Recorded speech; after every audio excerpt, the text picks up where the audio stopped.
February 19, 1945. A farmhouse dining room in frozen Iowa.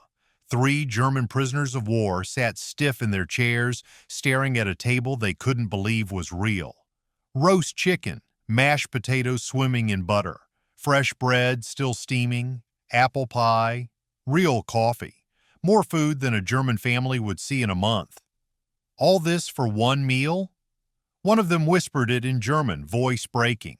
They'd been taught Americans were wasteful, cold, enemies. But here sat Helen, a Gold Star mother whose son was starving in a Japanese prison camp, setting her wedding china for the women whose countrymen might have put him there. She looked at them and said quietly, "It's the Lord's day. We share what we have." In that moment, every lie they'd been told began to crack. But before we begin, if you want to hear more incredible untold stories from history, hit that subscribe button and let me know in the comments what city you're watching from.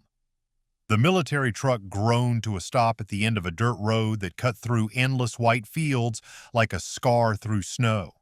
February 1945, and the Iowa cold bit through thin coats as if the fabric were made of paper. Inside the canvas-covered bed, 3 German women pressed close together for warmth that wouldn't come. Greta Weber sat nearest the tailgate, her breath forming small clouds that vanished as quickly as her hope. She was 28 years old, a nurse who'd sutured wounds in North African field hospitals, who'd made impossible choices about morphine and triage, who'd survived capture and transport across an ocean to this frozen place that looked nothing like the desert where everything had ended. The truck's engine cut out. Silence rushed in, broken only by wind scraping across frozen earth. Greta stared through the gap in the canvas at a landscape so vast and empty it made her feel erased. Somewhere out there was Germany, but Germany was rubble now, according to the guards. Her family hadn't written in 2 years. She didn't know if they were alive or buried under Allied bombs. She didn't know if she was a daughter or an orphan, and the not knowing felt worse than grief because grief at least had shape. The tailgate dropped with a metal clang that made all 3 women flinch. An American soldier gestured impatiently. They climbed down on stiff legs, their bodies aching from days of transport from the processing center. Liesl Brown, 22 and still military straight despite everything, went first. Emma Cole, barely 19, followed with her eyes down, making herself small the way she always did. Greta came last, taking in their surroundings with the clinical assessment that had kept her alive this long. No barbed wire. That was the first shock. No guard towers, no searchlights. Just a weathered farmhouse with peeling white paint and a sagging porch. A massive red barn that had seen better decades, and fields that stretched to a horizon so flat it looked like the edge of the world. Smoke curled from the farmhouse chimney, gray against gray sky. In the front window hung a small flag, and even from this distance Greta could see the gold star centered on white fabric bordered in red. A son lost. A family broken by the same war that had broken hers. The front door opened and an older woman stepped onto the porch. She wore a heavy wool coat over a faded house dress, practical boots, and no expression Greta could read. This would be the farmer's wife, the woman who'd agreed to take enemy prisoners as laborers because the war had swallowed all the able-bodied men, and farms didn't stop needing hands just because the world was tearing itself apart. Greta had expected anger. She'd prepared for contempt. She'd steeled herself for the kind of cold efficiency that treated prisoners like equipment to be used until broken. Instead, the woman descended the porch steps carefully, favoring her left hip, and stopped 3 feet away. She looked at each of them in turn, not studying them the way guards did, searching for contraband or defiance, but seeing them the way a nurse sees a patient. Assessing, noting, recording details that mattered. Then she spoke, and her voice carried the flat vowels of the Midwest but shaped itself around German words that came out broken and apologetic. "I am Helen Crowley. You will work here. You will sleep in the barn. You will be treated fairly." The German was terrible. Grammar mangled, pronunciation worse, but the effort of it struck Greta harder than cruelty would have. This woman had learned phrases, had practiced, had prepared to communicate with enemies in their own language because it mattered that they understand. Liesel stood rigid, waiting for the trap because kindness always had teeth. Emma kept her eyes down, terrified as always that being noticed meant being hurt. Greta found her voice first. "We understand. Thank you." Helen nodded once, then turned and led them toward the barn. The structure loomed larger as they approached. Red paint faded to rust, but solid. Built to last by people who believed in permanence before the world proved everything was temporary. Helen pulled open a side door and gestured them inside. Warmth hit immediately, the animal heat of livestock below mixing with something else. They climbed a ladder to the loft and Greta understood. Clean straw covered the floor, thick enough to insulate against cold seeping up from below. Wool blankets lay folded on 3 makeshift beds, patched but intact. A kerosene heater sat in the corner, unlit but present, its promise of warmth more than they'd been given anywhere since capture. There were nails in the wall for hanging clothes, a small mirror, cracked but functional, a bucket for washing. It wasn't a bedroom, it wasn't freedom, but it was so far from the bare concrete and razor wire of every other place they'd been kept that Greta felt something dangerous rise in her chest. Hope could kill you if you let it take root too soon. "We try," Helen said in English this time, and Greta understood enough to translate for the others. "We try" meant effort, meant intention, meant this woman who'd lost a son to their country's war had chosen something other than hate. That evening, after Helen had shown them where to find water and how to reach the outhouse and which chores would begin at dawn, after she'd left them alone with the blankets and the heater she'd lit before departing, Greta lay awake listening to the house. Somewhere below, through floorboards and frozen air, she heard Helen's voice. Not words, just melody. A hymn. Lutheran. The same one her grandmother had sung in Munich before the war swallowed everything familiar. How could enemies sound the same? How could grief pray in the same language? Greta closed her eyes against tears that wouldn't stop and didn't know if what she felt was grief or grace, or just the terrible weight of realizing that the propaganda had been wrong about everything, which meant all of it. Every sacrifice, every loss, every moment of believing they were right might have been for nothing at all. The work began before dawn, when February darkness still pressed against the barn windows and cold crept through every crack in the wood. Greta woke to Helen's knock on the loft ladder, gentle but insistent, the sound of someone who'd been rising at this hour for decades and expected the same from everyone under her roof. The 3 women dressed quickly in layers that never seemed enough, pulled on the work boots Helen had provided, worn but sturdy, and climbed down to meet the day. Helen stood in the barn aisle with 2 milk pails and gestured to the cows waiting in their stanchions. She demonstrated the motion, hands working rhythmically, streams of milk hitting metal with a sound like rain. Then she handed Greta a pail and stepped back. No words needed. The task was clear. Greta's hands, trained for surgery and sutures, adapted to this older rhythm. Beside her, Liesel struggled with the unfamiliar motion while Emma watched anxiously, terrified of doing it wrong. Helen moved between them patiently, adjusting hand positions, nodding approval when they found the pattern. The days blurred into routine that felt both endless and strangely grounding. After milking came feeding, buckets of grain carried to horses and pigs, hay scattered for cattle. Then mending fences where winter had cracked the wood, their breath clouding as they hammered frozen nails with numb fingers. Hauling feed from the grain shed to the barn, 50-pound sacks that made Emma's thin arms shake, mucking stalls, chopping ice from water troughs, breaking up bales of hay until their hands bled from the twine. The cold was brutal in ways North Africa had never prepared Greta for. Desert heat had been oppressive, but at least heat kept you moving. This cold crept into bones and stayed there, making every task twice as hard. Her hands cracked within. Days, the skin splitting along her knuckles and around her nails until handling anything brought sharp pain. She wrapped them in rags torn from her spare shirt and kept working because stopping meant thinking, and thinking meant remembering everything she'd lost. Helen noticed, though Greta tried to hide it.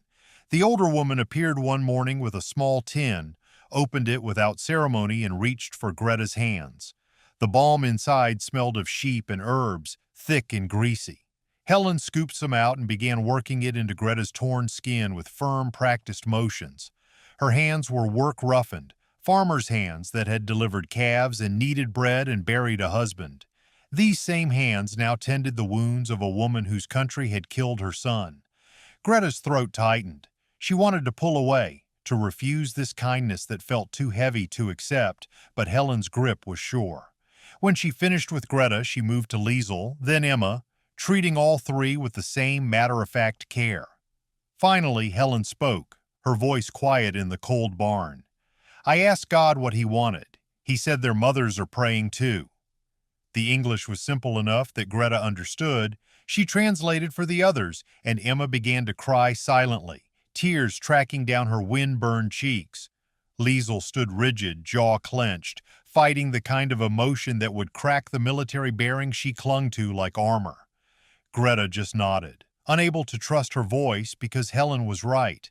Somewhere in the ruins of Germany, if her mother still lived, she was praying. Praying for a daughter she hadn't heard from in 2 years. Praying to the same God in the same words, asking for mercy from strangers. There was someone else on the farm, though he kept his distance like a ghost haunting the edges of their work. Jacob Crowley moved through the barn and fields with a pronounced limp, legacy of childhood polio that had twisted his left leg and kept him from the war his brother fought. He was 17 but carried himself older, anger aging him beyond his years. He never spoke to them directly, never looked at them if he could help it. But his presence was always there, radiating resentment so thick it was almost visible. The first time he acknowledged their existence, it was only to make his hatred clear. Evening after a day of mending fence and wind that cut like knives. Greta and the others had just climbed back to the loft when Jacob appeared at the top of the ladder. He carried a bucket of well water, hauled it up with the kind of vicious strength that came from fury, then dropped it too hard. Water sloshed over the sides, spreading across the floor they'd just swept clean. "My brother is dying for people like you." The words came out strangled, half rage and half something worse. Grief, fear, the terrible helplessness of being left behind while everyone you love marches toward death. Then he was gone, climbing down so fast his bad leg nearly betrayed him. They heard him cross the barn below, heard the door slam, heard nothing but wind after that. Greta sat on her straw bed and stared at the spilled water soaking into wood. Jacob's anger was a mirror. She'd felt it herself, watching Allied planes destroy her hospital, kill her patients, kill the doctor she'd worked beside for 2 years. Felt it when American bombs had turned Dresden into an inferno, when her letters home went unanswered, when the propaganda insisted they were winning even as everything collapsed. That rage, that need to blame someone for the unbearable, she understood it bone deep. But understanding didn't make it easier to carry. Every blanket Helen gave them, every meal, every small mercy now came weighted with the knowledge that they had to earn it against Jacob's hate. That mercy wasn't automatic or guaranteed, that they lived in a space between Helen's grace and her son's fury, and neither woman nor boy could be wrong for what they felt.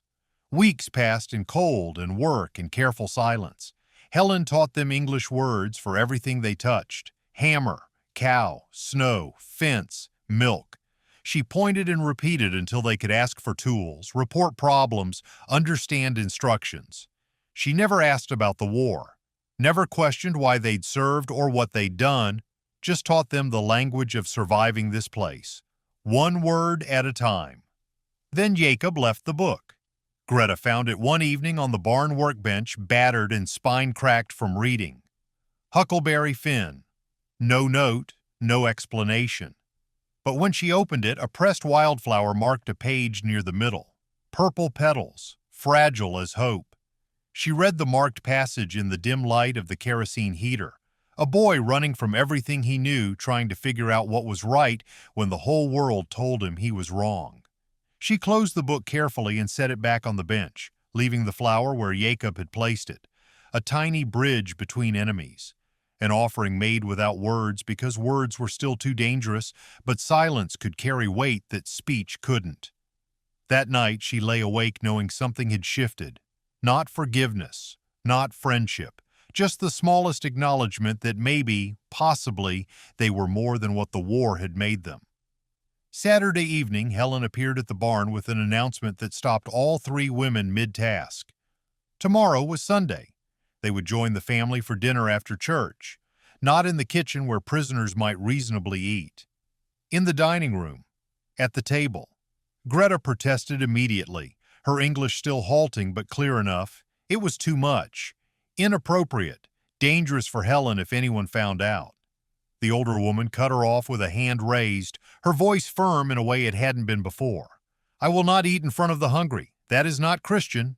The words left no room for argument. Liesel translated for Emma, who looked terrified at the prospect. They spent the evening washing their work clothes as best they could, scrubbing at stains that had set in permanently, trying to make themselves presentable for a meal they didn't understand. Greta lay awake that night wondering what Helen was thinking, inviting enemies to her Sunday table like honored guests instead of the people whose countrymen had likely killed her son. Sunday morning arrived cold and bright. They dressed in their cleanest clothes, which meant the least stained, the least worn, the least obviously marking them as prisoners and laborers. Helen met them at the barn door and walked them to the house. Not the back entrance they'd used for washing up, the front door, the one reserved for family and guests. Inside, warmth from the wood stove wrapped around them like an embrace. The house smelled of roasting meat and fresh bread, scents so rich after months of bland rations that Greta felt dizzy. Helen led them to the dining room and Greta stopped in the doorway, unable to process what she was seeing. The table had been set with wedding china, delicate plates with blue flowers around the edges, the kind of dishes families save for celebrations and holidays. Real cloth napkins, not the rags they used in the barn. Silverware that gleamed even in winter light. Glasses for water and what looked like real coffee. The table itself had been covered with a white linen cloth, pressed smooth, spotless despite years of farm life that made spotless nearly impossible.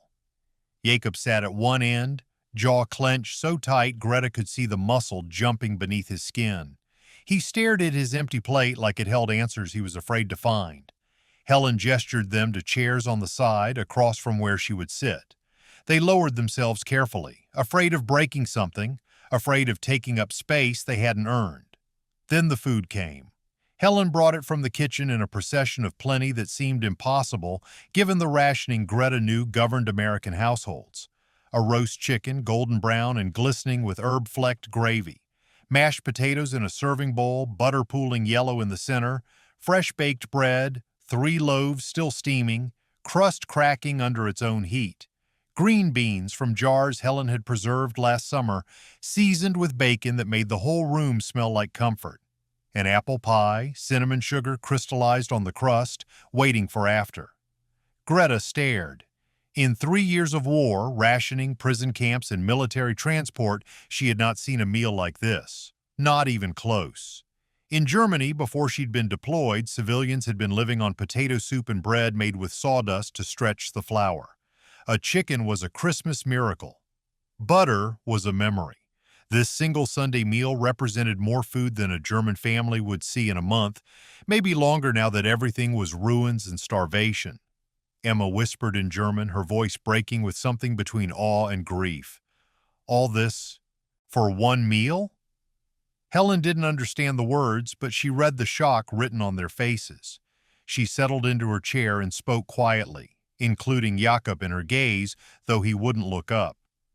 "It is the Lord's day. We share what we have." She began passing dishes. Greta took the bowl of potatoes with shaking hands, spooned a small portion onto her plate, passed it to Liesel. The chicken came next, and Helen served them herself, placing generous pieces on their plates with the same care she'd used when treating their torn hands. Bread warm enough to burn fingers. Beans that tasted like summer remembered through winter's lens. Everything passed in silence except for the small sounds of serving, of plates filling, of a meal taking shape.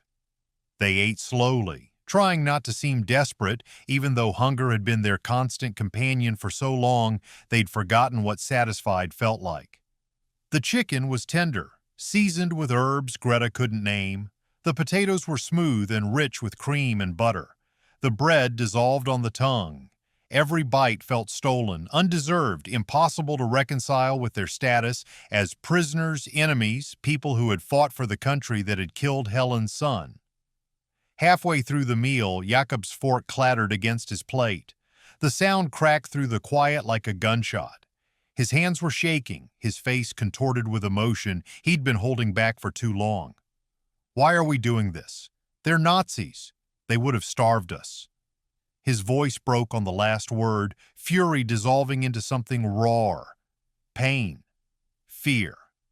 The terrible knowledge that his brother was somewhere in a Japanese prison camp, possibly starving at this very moment while they fed his enemies off their best china.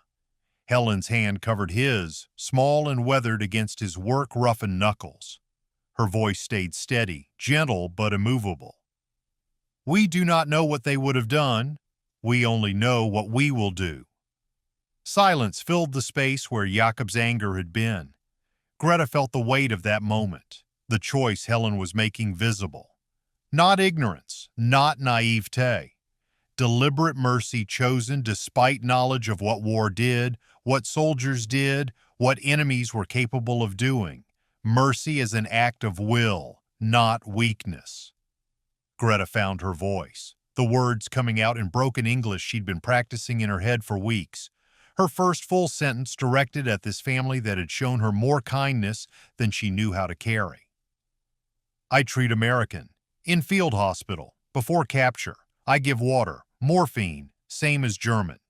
She forced herself to meet Jakob's eyes, to let him see her. Really see her. Not as an enemy or a category, but as a person who'd made choices too. We are not what they say. What you say. The words hung there, inadequate and honest. She didn't know if he believed her, didn't know if it mattered. But she'd spoken truth, and that was all she had to offer against the propaganda that had painted all of them as monsters. After dinner, as Greta helped clear plates, despite Helen's protest that guests shouldn't work, the older woman pulled an envelope from her apron pocket. Her hands shook as she unfolded the letter inside. Red Cross stationery, official stamps, words that had traveled across an ocean and through a war to reach this frozen Iowa farm. David was alive, a prisoner of the Japanese, conditions unknown, but alive. The confirmation had come 3 days ago, and Helen had been carrying it like a talisman, afraid speaking it aloud would make it untrue. She read the letter aloud at the table, her voice catching on words that meant everything. David had been captured after his unit was overrun near Manila. He was being held somewhere in the Philippines. The Red Cross had confirmed his status, but nothing more. No details about conditions, treatment, health. Just the single most important fact: he was breathing. Helen looked up from the letter, tears streaming down her face, and her eyes found Greta's across the table. The older woman's voice came out raw and honest, stripped of any pretense. If someone is kind to him just once, that is enough. The emotional weight of that moment settled over everyone like snow. They were not enemies in that instant. Not captor and prisoner, not American and German, not victor and defeated. Just people terrified for those they loved, hoping desperately that somewhere in the machinery of war, mercy still existed, that a stranger might give water to the thirsty, bread to the hungry, dignity to the humiliated, that kindness might survive even when everything else had been destroyed. Greta understood then why Helen had set the table with her wedding china, why she'd roasted a chicken and baked bread and insisted on sharing what little the farm could spare. This wasn't about forgiveness or politics or even Christianity in the abstract. This was a mother making a bargain with the universe. If I am kind to someone's daughter, perhaps someone will be kind to mine. If I see the humanity in my enemies, perhaps my son's captors will see his. It was magical thinking, irrational, the kind of prayer you made when logic offered nothing but despair. But it was also the most reasonable thing Greta had encountered since the war began. Because what was the alternative? More hate-feeding, more hate until the whole world burned? More propaganda insisting entire peoples were monsters? More children taught to fear and kill and die for causes that would be forgotten before their bones turned to dust? Helen's mercy might not save her son, Probably wouldn't, but it saved something else. The possibility that humans could choose to be human even when everything urged them toward darkness. 2 weeks later, the military truck returned. Not the one that had brought them, a different vehicle, official markings, carrying a man in U.S. Army uniform who climbed out with a clipboard and the kind of rigid posture that signaled trouble before he opened his mouth. Captain Raymond Shaw from the POW Compliance Division. He was there to inspect labor conditions, ensure Geneva Convention requirements were being met, verify that enemy prisoners were being treated according to regulation. Nothing personal, just procedure. His voice was flat, professional, the tone of someone who'd learned to turn people into paperwork because paperwork didn't bleed or cry or complicate orders. Helen met him on the porch, wiping flour from her hands, and invited him to inspect whatever he needed to inspect. Shaw went through the barn with mechanical precision, noting the clean straw, the wool blankets, the kerosene heater. He checked the outhouse, the work schedule, the food provisions. He asked the prisoners questions in German, his accent flawless but cold, questions designed to uncover mistreatment or favoritism or any deviation from the narrow channel of acceptable prisoner management. Greta answered carefully, aware that every word could be weaponized. Yes, they worked hard. Yes, they were fed adequately. Yes, they were treated according to the rules. She didn't mention the sheep fat bomb or the English lessons or the Sunday dinner because those things lived outside the language Shaw spoke, outside the categories his forms could capture. But he noticed anyway. He saw the book on the workbench, saw how Greta's English had improved beyond what the regulation language lessons would produce, saw something in the way Helen spoke to them that suggested relationship rather than simple supervision. And relationships were dangerous. Relationships meant humans connecting across enemy lines, which meant propaganda failing, which meant the clear categories of war blurring into something messy and uncontrollable. Shaw filed his report that evening from the local military office. Improper fraternization. Excessive comfort provided to enemy combatants. Potential security risk due to informal contact between prisoners and civilian population. He recommended immediate reassignment to a facility with stricter oversight and proper separation protocols. The recommendation was approved within 48 hours. Helen received the notice on a Thursday. The prisoners would be transferred the following Monday to a camp 200 miles away. Proper barbed wire, guard towers, no personal contact with supervisors. Everything by the book, which meant everything stripped of humanity and reduced to the minimum required to keep bodies alive and working. That night, Helen came to the barn after dark when regulations said she shouldn't, carrying a package wrapped in brown paper and tied with kitchen twine. She handed it to Greta without speaking at first, just stood there in the kerosene heater's dim light looking older than her 54 years. Finally, she found words. I tried to fight it. Wrote to the commander. Pastor Muller wrote a letter. They don't care. She gestured to the package. Inside were wool socks Helen had knitted, 3 pairs, 1 for each of them, jars of preserved vegetables and jam, enough to supplement rations for months if they were careful, and the copy of Huckleberry Finn, the pressed flower still marking the page Jacob had chosen. Then Helen did something that could get them both punished. She stepped forward and wrapped her arms around Greta, holding her the way a mother holds a daughter, tight and fierce and desperate. Her voice came out muffled against Greta's shoulder. You are seen. You matter. 4 words that unmade everything the war had taught. Greta stood rigid for a moment, unable to process affection from someone she'd been trained to see as an enemy. Then her arms came up and held on because she hadn't been hugged since before deployment, hadn't been touched with tenderness in so long she'd forgotten her body knew how to receive it. They stood like that while the kerosene heater ticked and the winter wind rattled the barn walls, and somewhere in the Philippines a boy named David was or wasn't being shown mercy by strangers. When they separated, both women were crying. Helen pressed the package into Greta's hands again, making sure she understood it was hers to keep. Then she noticed Jacob standing in the barn doorway. How long he'd been there, neither woman knew.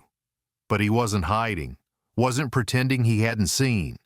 He just stood in the cold dark, tears streaming down his face, 17 years old and breaking under the weight of understanding that hate was easier than this, that rage was simpler than recognizing your enemies as people, that war was only possible if you refused to see what Helen and Greta had just shown him.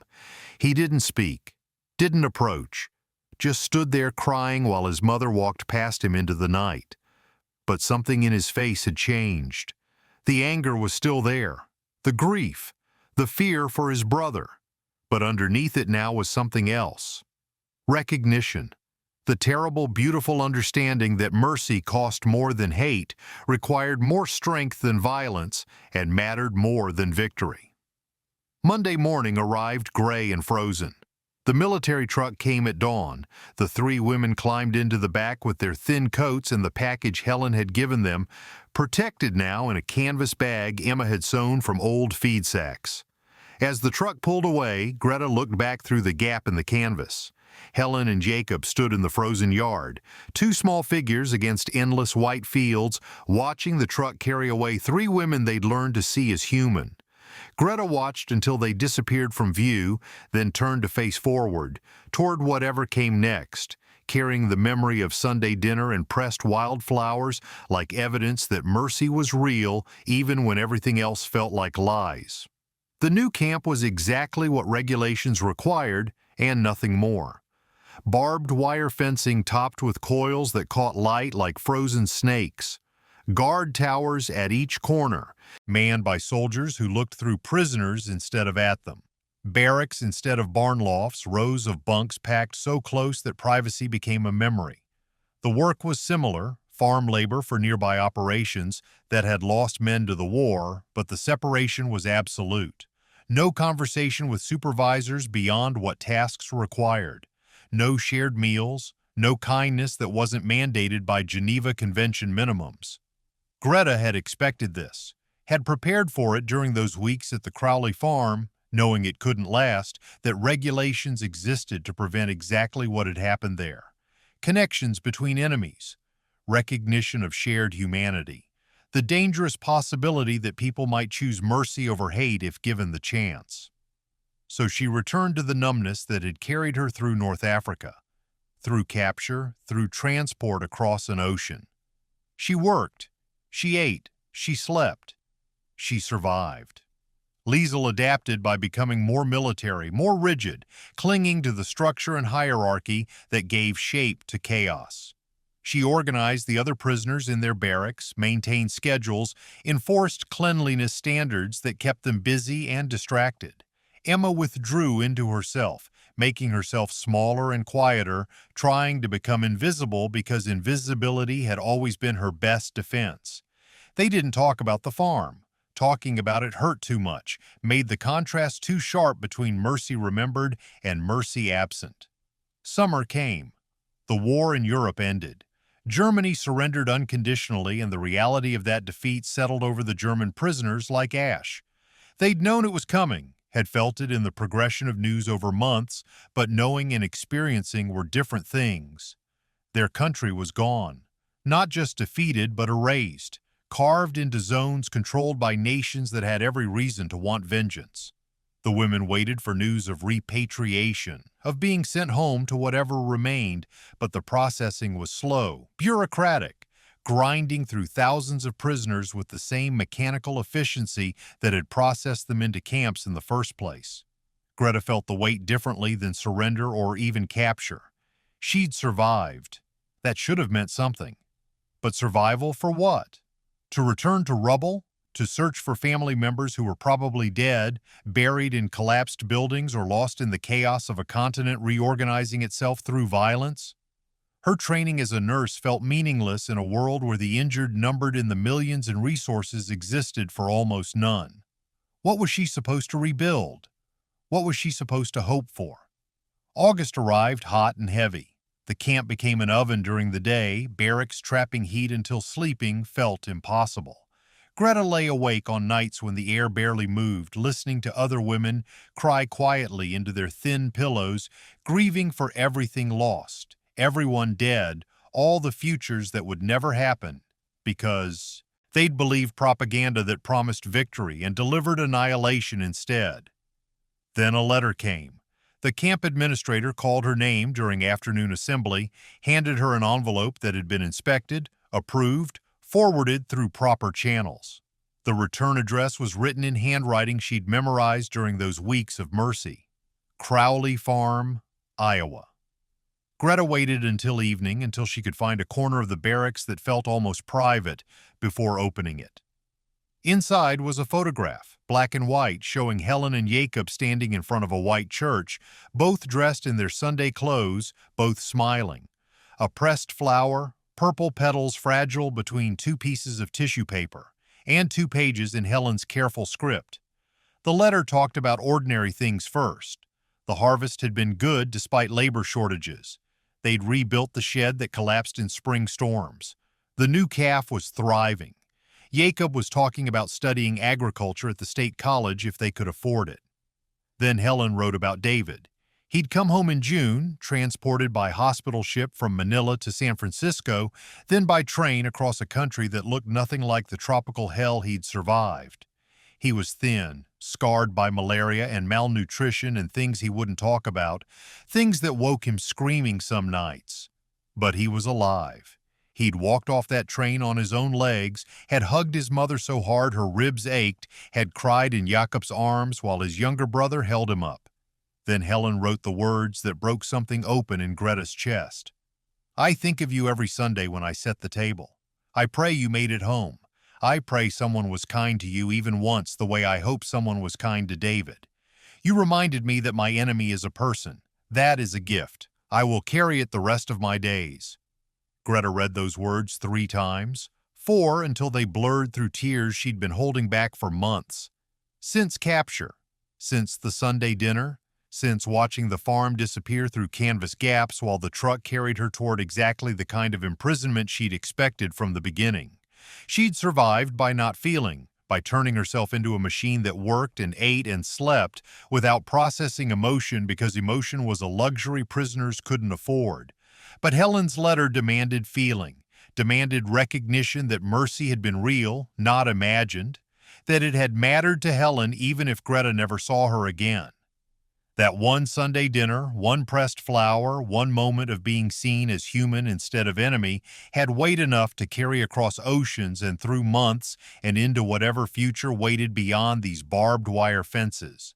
She cried then, finally, for everything, for Germany destroyed, for family lost or scattered, for years of serving a cause that had been poison dressed as patriotism, for patients who died under her hands, for the doctor killed by Allied bombs, for every moment she'd believed the propaganda that painted enemies as monsters, for the grief of learning too late that she'd been wrong about everything that mattered. But she also cried for the possibility that mercy had shown her, that humans could choose differently, that kindness wasn't weakness but the hardest form of strength, that one woman's decision to feed her enemies and see them as human had planted something that wouldn't die even when everything else had been destroyed.